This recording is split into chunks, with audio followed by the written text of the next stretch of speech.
Welcome to the AI-powered reader, your shortcut to unlocking the world's best books. Get ready to absorb key insights, understand core concepts, and expand your knowledge all in a fraction of the time.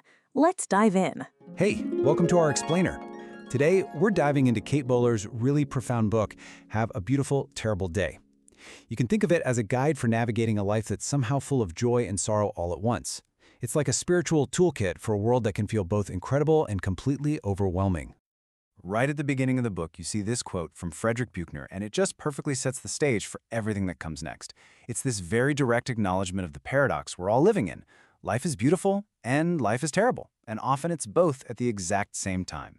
So the idea isn't to somehow escape fear, but to look this complex reality right in the eye. And yeah, this slide just lays out that tension so perfectly. On one side, you got these simple, wonderful joys, sunsets, cheese dip, hearing your friends laugh. And on the other side, you have the things that keep us up at night, the news headlines, anxiety, physical pain, these huge tragedies.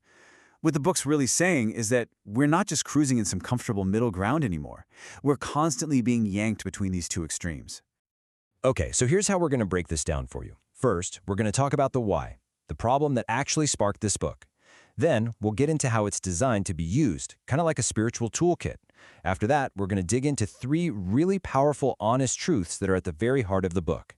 And finally, we'll wrap up by looking at who this book is really for. All right, let's dive into that first part, the why. What was going on, both personally and culturally, that led Kate Bowler to write a book like this one? Well, the answer is deeply personal, and it's incredibly raw. So, Kate Bowler, right? She's a historian, a professor at Duke Divinity School, but this book, it's not some academic paper. It was born from a really profound personal experience, a time in her life that basically forced her to stare this beautiful, terrible paradox right in the face.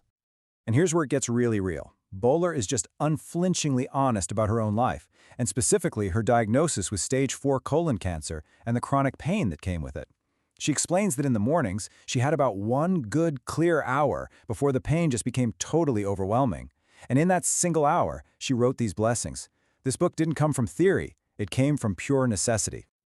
Okay, so that naturally leads us to our second point. How are you even supposed to use this book? Because it's definitely not in the way you might think. And Bowler, she's super clear about this. You are not supposed to read this thing from cover to cover. There's no guilt if you don't. It's meant to be a resource, a collection of little blessings and reflections that you can just grab in a specific moment of need, when you're feeling anxious or totally overwhelmed or you just can't sleep. The whole process is actually really simple. The table of contents is organized by how you're feeling or what you're going through, like when you are in pain or when you have screwed up. You just find what you need, read a page or two, put it down, and take that little bit of encouragement with you. It's literally designed for people who are thinking, I don't have time for a whole book, I just need something right now. All right, now we're getting to the absolute core of it all, the 3 honest truths of this book. And these are big, kind of countercultural ideas that really challenge the way we tend to think about things like strength, control, and faith. Okay, first up. And this one is a really powerful reframing of what it is that connects us as human beings. So, we live in a world that's just obsessed with strength and doing it all yourself. Bowler comes in and argues the complete opposite. She says that the thing that truly binds us all together isn't our success or our determination, it's our shared fragility. I mean, just think about it. The entire self-help industry is basically built on the promise that you can fix yourself all by yourself. Bowler just pushes back so hard against that idea, suggesting that this whole myth of the self-made person actually leaves us feeling really lonely and vulnerable. The reality is, we all need help. We all need to be carried sometimes. And there's this amazing story from her own life that just paints the perfect picture of this. Early in her marriage, the roof on their shed collapsed. So her Mennonite family drove, get this, 37 hours from Canada just to rebuild it. Not like it was a burden, but just as an act of love. And then years later, after her cancer diagnosis, they showed up again to build a fence. So that shed, it becomes this beautiful symbol of interdependence, a reminder that we're just not meant to build our lives alone. All right, on to the second big idea. And this one really challenges an illusion a lot of us hold on to pretty tightly. Yeah, this one can be a tough pill to swallow for a lot of us. I mean, we love our 5-year plans, right? Our to-do lists, our sense that we are the ones driving our own lives. But Bowler, drawing from her own experience, argues that this is mostly an illusion. The truth is, we're constrained by so many details we just can't change. And to get this idea across, she pulls this term from the philosopher Martin Heidegger, thrownness. It's this idea that we're all essentially thrown into our lives, born at a certain time, to certain parents, with a certain body. We're not always the drivers. A lot of the time, we're just passengers. And just admitting we're not always in the driver's seat, that's maybe the first step to living a more honest life. And that leads us right into our third and final key takeaway, which, it feels like it offers a kind of profound permission. We've all seen those slogans, right? Faith over fear, as if having faith just erases fear. Bowler basically says, nope, that's a lie. She argues that we can be, and, very often are, both faithful and afraid at the very same time. Fear, she points out, is often a totally reasonable response to a world that is genuinely beautiful, but also pretty terrible. And this brings up another one of her key words, precarity. The word actually comes from a Latin root that means obtained by prayer. It describes that state of shaky uncertainty where we're forced to admit we just can't do it alone, we have to rely on God or our neighbors. So precarity isn't a sign you failed, it's just an honest look at what it means to be human, and it's the foundation of a real deep faith. Okay, let's bring this all home. We're going to look at the book as a tool. What does it do really, really well? And maybe who is it less suited for? This is really about helping you figure out, hey, is this the right tool for me?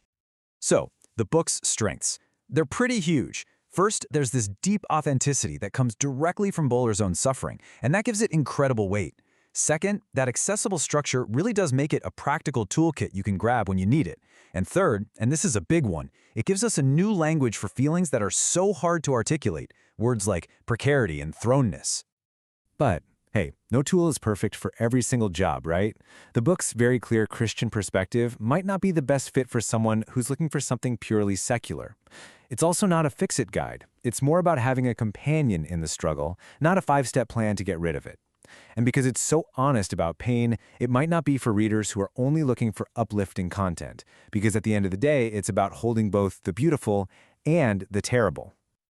And that leaves us with this final question, which really gets to the soul of the entire book.